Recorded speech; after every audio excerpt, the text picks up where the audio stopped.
Kaya iniulit ko ang mga kautusan sa mga ahensya ng pamahalaan.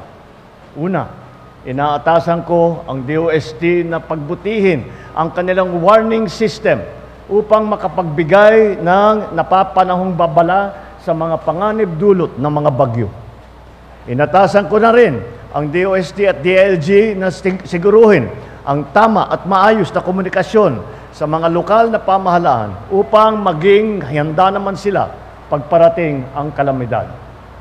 Patuloy din ang programa ng DILG ng Operation Listo na ang layon ay palakasin ang disaster preparedness ng ating mga LGU para sa paghahanda, pagtugon at pagsusubaybay sa mga sakuna. Upang maiwasan ang pagbaha, lalo na sa mga mabababang lugar, pinag-utusan na natin ang NIA, DOE, DNR at MWSS na unti-untiin ang pagbabawas ng tubig mula sa ating mga dam bago pa man dumating ang bagyo.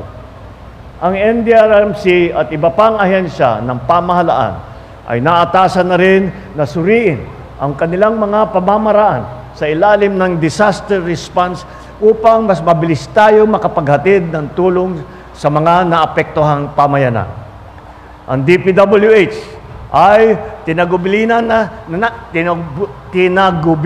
natin na pagbutihin ang slope protection design ng ating mga kalsada at tulay nang matiyak na ito ay angkop sa pagbabago na klima.